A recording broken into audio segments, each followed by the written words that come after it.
B.L.T. Fat Fight is here, and I'm also here with Dr. Melissa Hershberg. We're talking about all sorts of stuff today, like tackling back and leg fat, and now we're on to my favorite topic, the tummy. Watch this.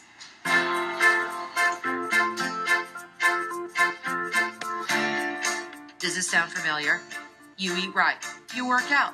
Yet your midsection keeps on growing. There are three parts of the belly. The outer abs, the ones that you see. The inner abs, those that hold your guts in. And the side abs, those that shape your waist. Hormones, lack of activity, poor food choices, and stress lead to dreaded belly fat.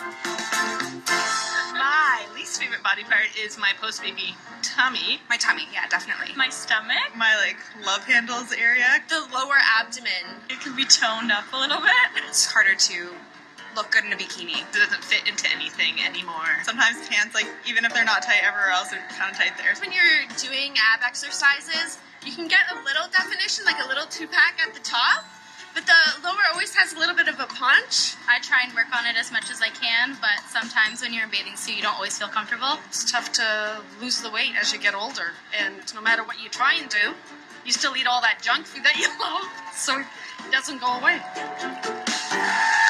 Okay, well, I hear you, sisters. Jessica wrote to us for help with her tummy. Please welcome Jessica.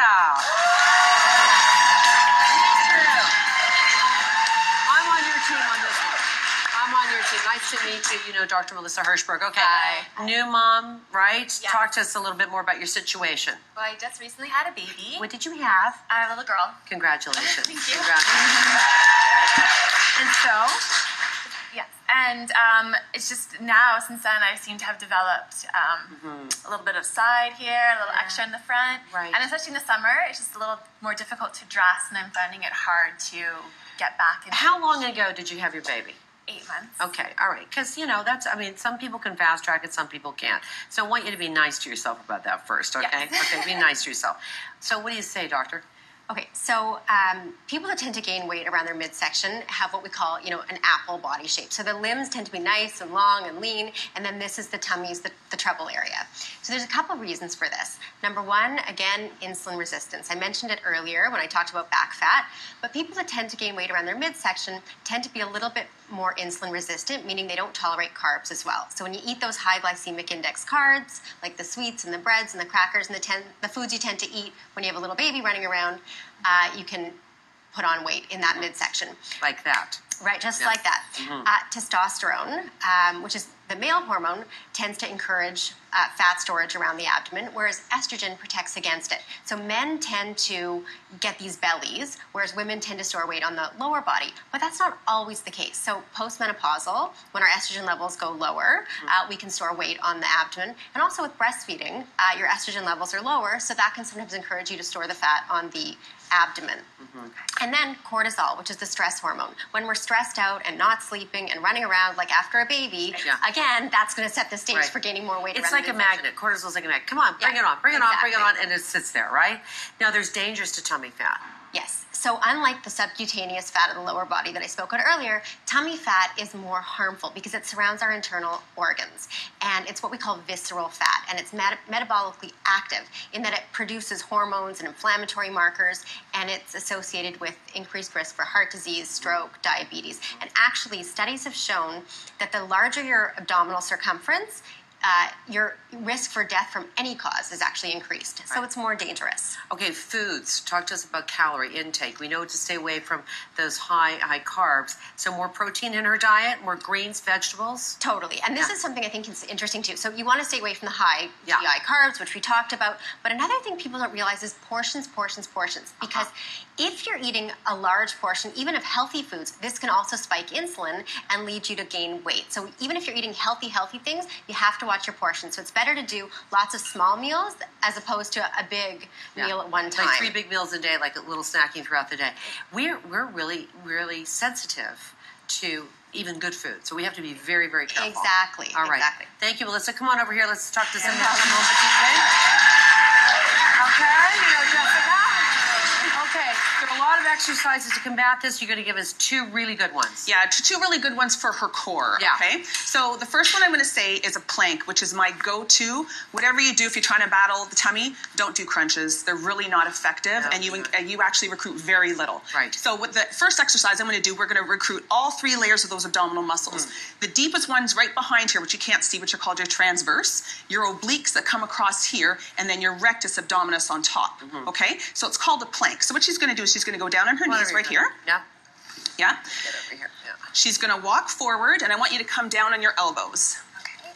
Yeah. What you're going to do is you're going to engage your abdominals, pull your abdominals right back to your spine. Yep. And she's going to hold her torso till it's about parallel to the floor. Okay. She's going to try her hardest to hold this for about a minute, and then once she can do that, when she can hit a minute, then I have people start up on their toes. Okay. So then the lever's that much longer, and it makes that exercise that more intense. Right. Now, the one thing I have to mention, you can come out of here, is she's just had a baby. There's a very good chance she's got a condition called diastasis recti, where her outermost abdominal muscles would separate. So in that case, she's not allowed to do a plank yet. Okay. How would she find out about that? Well, she would get assessed. So with my company, Core Expectations, all we do is deal with pre- and postnatal women. We assess everybody for a diastasis first, and then that determines whether or not she could do that. So if she did, then she could do side planks, as long as there's no straining of the abdominals forward. All right, another exercise. So this would be my go-to, especially if she had a diastasis. She's going to have a seat right here. Do most women have that when they have after they have a baby? Yeah, it occurs, and I would say about 80 to 85% of first pregnancies. Your abdominals do separate, and that's why you get that mummy tummy. Yeah, okay. Yeah. I think that's so where I got mine. This one, there's no strain. Okay. There's no strain on the abdominals. It's just called a seated ball stability. So what she's going to do is sit nice and tall on the ball. You want to make sure that the ball is firm. The firmer, the better. And what she's going to do is she's going to lift up one leg. So that forces her to engage her core, and then she's going to lift up the opposite arm overhead, and she's going to hold. Where do you feel that? Right there. There you go.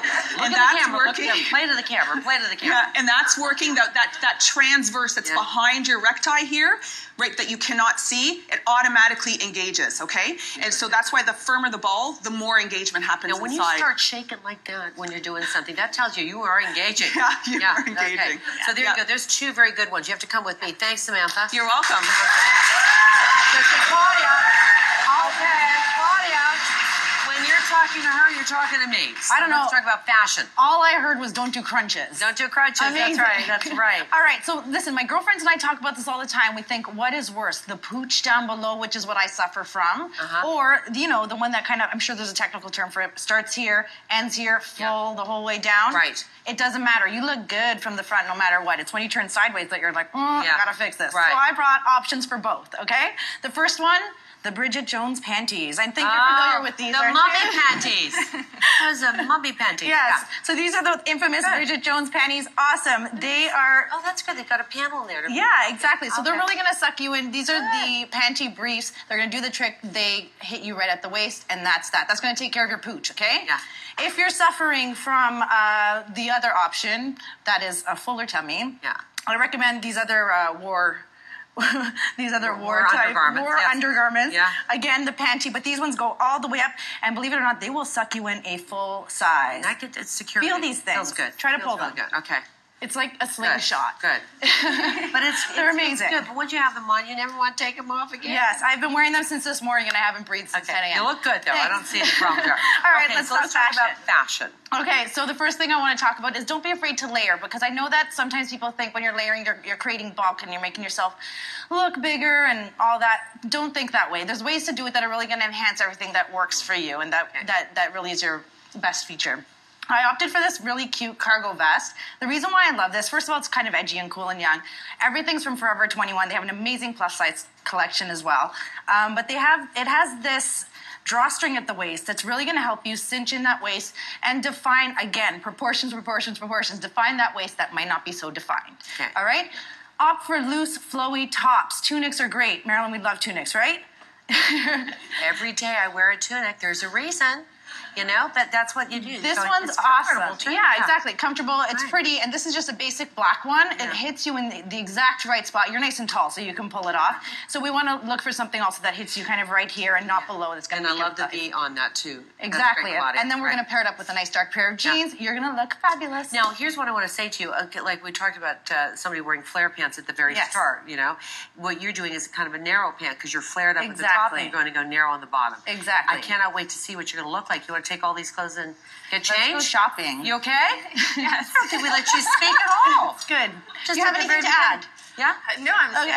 Okay. Hi, look. Well, I'm glad that you run into us. Okay, we have to take a break. We're going to go off and change. We'll see the reveal at the end of the show. Up next, answer your